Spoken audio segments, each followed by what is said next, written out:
All right, welcome back, everyone. Ready for another deep dive? Definitely. Always up for a good mind-bending exploration. Well, get ready, because today we're tackling a big one. The ego. And more specifically, how to break free from it. The ego, huh? Sounds like a journey into the depths of ourselves. It is. And to guide us, we're turning to a YouTube video by Aaron Abke called How to Break Free from Ego. Aaron Abke, good stuff. I've seen a few of his videos. Always thought-provoking. He really is. And, it's funny how this concept of the ego pops up everywhere, even in pop culture. Think about The Matrix, for instance. Yeah, good point. The whole idea of being trapped in a system we don't even realize controls us. Exactly. It makes you wonder, right? Have you ever felt like you're stuck in a kind of mental matrix, just reacting to life on autopilot? Oh, absolutely. I think we all have those moments where we feel like we're not fully in control, just kind of going through the motions. It's a bit unsettling when you stop and think about it. Like, who's really running the show here? Right. And that's where Abke's perspective on the ego comes in. He calls it a mind-made program. A mind-made program.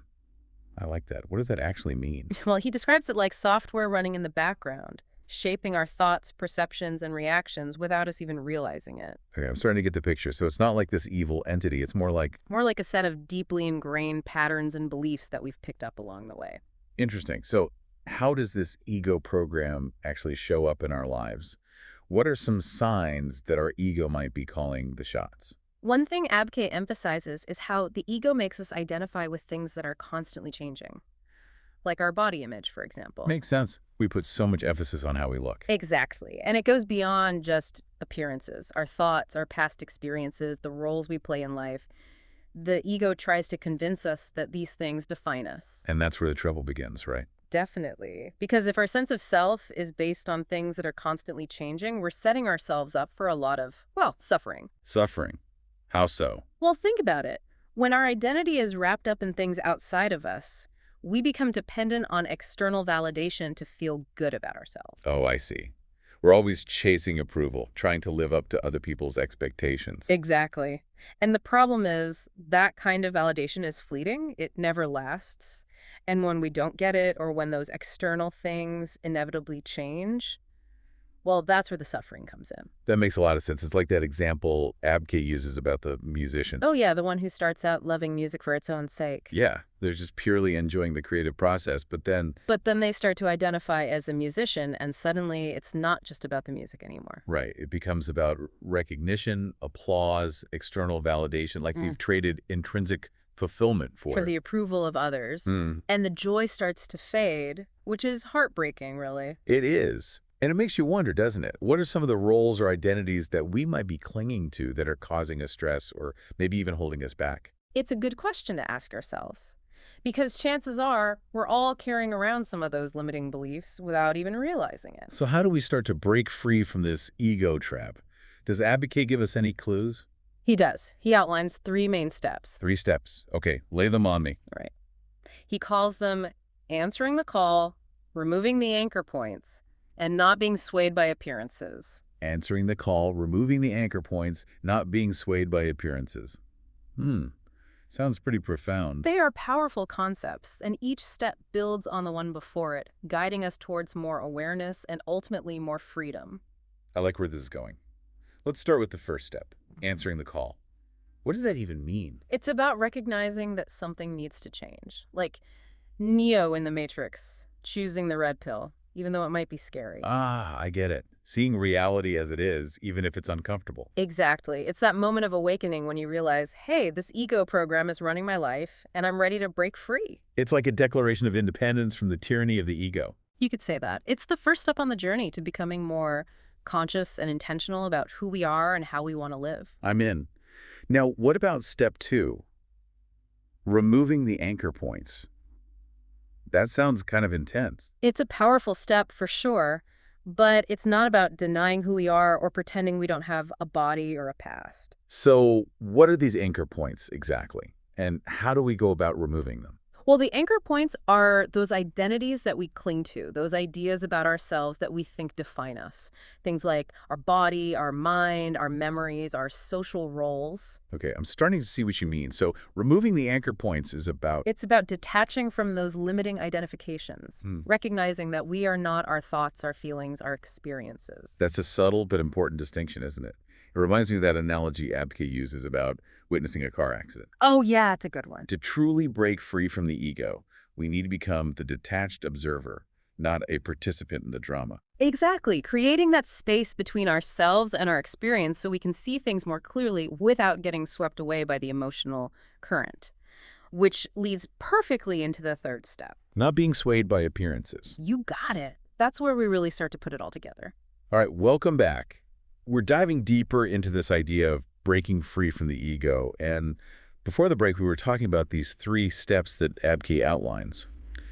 Answering the call, removing the anchor points, and not being swayed by appearances. It all sounds good in theory, but how do we actually do that? How do we cultivate that detached observer, that witness consciousness that he talks about? That's the real challenge, isn't it? It's one thing to understand these concepts intellectually, but the whole other thing to actually embody them in our daily lives. Right. Where do we even begin? Well, Abig offers some practical techniques that we can start to incorporate into our lives. Okay, I'm all ears. What are some of these techniques? One of the most powerful techniques is mindfulness meditation. Meditation, huh? I've heard that before. Does it really work? It really can. But before you dismiss it, let's talk about what mindfulness actually is. Okay, tell me more. At its core, mindfulness is about paying attention to the present moment without judgment. It's about noticing our thoughts, feelings, and sensations as they arise without getting swept away by them.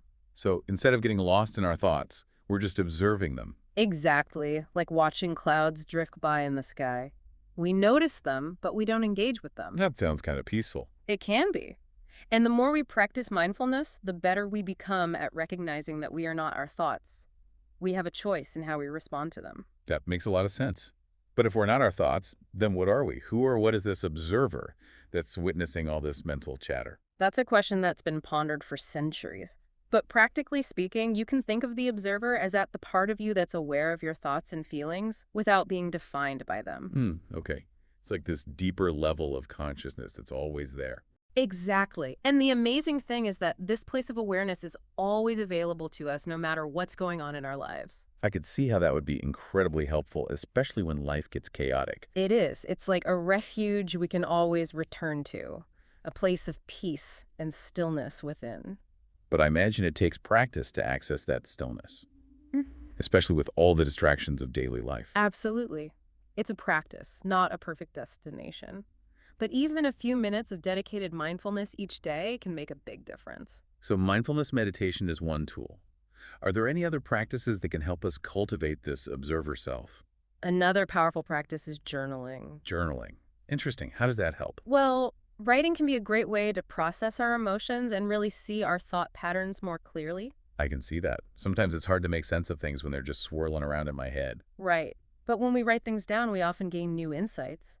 We might even start to see how some of our ego-driven beliefs are completely irrational. So it's like we're exposing the ego's tricks, shining a light on those illusions so they lose their power. You got it. And as we become more aware of those patterns, we can start to question them. We can ask ourselves, is this thought really true? Or is this belief actually serving me? It's about becoming more conscious creators of our own reality. Yes. And it's a process. It takes time and effort, but the rewards are well worth it. I agree. This has been super insightful. But there's one thing I'm still grappling with. Those past experiences that sometimes feel so heavy, so defining. How do we detach from those, especially when they keep popping up in our minds? That's a great question, and it's something we'll delve into even deeper in the next part of our deep dive. Perfect. Can't wait to explore that. Okay, so we're back for the final part of a deep dive into breaking free from the ego. And one thing that's been on my mind is, we've talked about mindfulness, we've talked about journaling, but what about those past experiences, those memories that can sometimes feel so heavy, How do we deal with the weight of that? It's true. The past can really feel like a shadow sometimes, even when we're trying to move forward. But remember, the ego loves to keep us stuck in those old stories. Yeah, it's like those memories become part of its arsenal, see, You messed up before, so you're not good enough now. Exactly. It uses those past experiences to reinforce its limiting beliefs about who we are and what we're capable of. So how do we break free from that? How do we rewrite the narrative, so to speak? Well, I think it starts with understanding that we are not our past. As we've been exploring throughout this deep dive, our true nature is so much bigger than any one experience. Right, but I think sometimes that's easier said than done. Like, intellectually, I get it, but emotionally, those memories can feel so real, so present.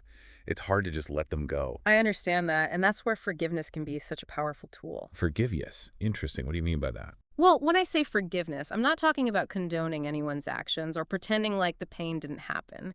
It's about releasing the grip that those past experiences have on us, freeing ourselves from the burden of resentment. So it's more about freeing ourselves than it is about the other person. Exactly. Forgiveness is an act of self-compassion. It's about acknowledging the pain, allowing ourselves to feel it fully, and then choosing to let it go. I like that, choosing to let it go. But what about situations where it feels impossible to forgive, where the hurt cuts so deep that it feels like a betrayal of ourselves to just move on? I hear that. And it's important to remember that forgiveness is a process, not a switch we can just flip on and off. It takes time. It might require us to do some inner work to heal those wounds. Yeah, I can see that. But how do we even start that process? Where do we begin? Well, alongside forgiveness, I think it's essential to cultivate self-compassion. Have compassion. Okay, what does that mean? It means treating ourselves with the same kindness and understanding that we would offer to a dear friend who is struggling. That's something I think a lot of us struggle with. It's easier to be compassionate towards others than it is to be compassionate towards ourselves. It's true. We tend to judge ourselves so harshly, dwell on our mistakes, and rarely give ourselves the grace that we so freely offer to others. It's like we have this inner critic that's constantly putting us down. That's the ego's voice, whispering those tales of unworthiness and self-doubt. But self-compassion is the antidote to that negativity. It's about recognizing that we're all perfectly imperfect human beings, doing the best we can. It's about giving ourselves permission to be human, with all our flaws and imperfection. Exactly. And as we embrace ourselves with that compassion, we start to heal those old wounds, those limiting beliefs that the ego has been clinging to for so long. It sounds like a powerful practice, but what about those specific memories that keep popping up? Even when we're working on forgiveness and self-compassion, certain events from the past can feel like they just have this hold on us. Mm. Is there a way to actually change the way we think about those experiences? There is. And this is where the concept of reframing comes in. Reframing. Tell me more. Reframing is about consciously choosing to see our past experiences from a new perspective. It's about finding the lessons and the growth opportunities hidden within those challenges. So it's not about denying the past, but about finding a new way to relate to it. Exactly. It's like looking back at a painting and realizing that there's more to it than we initially saw. Maybe there are details, subtle colors we didn't notice before. Reframing is about asking ourselves, what did I learn from this experience? Well, yeah. What did I learn? Right. How did it shape me? What strengths did I develop as a result of overcoming that obstacle? It's like turning those painful memories into stepping stones rather than stumbling blocks. Precisely. And as we reframe our past, we start to see that even the most difficult experiences can serve a purpose in our growth. We might even find gratitude for those challenges. Wow. This whole conversation has been so insightful. It feels like we've taken a deep dive, not just into the concept of the ego, but into the depths of ourselves. It has been quite a journey, hasn't it? It really has. So much to think about, so much to put into practice. And for everyone listening, we hope you found this exploration as insightful and empowering as we have. Remember, the power truly lies within each and every one of us. We are the architects of our own reality, the artists of our own lives. So go forth and create a masterpiece. If you could completely detach from the limiting beliefs of your ego, what would you be capable of achieving? That's something to ponder as we sign off. Until next time, keep diving deep.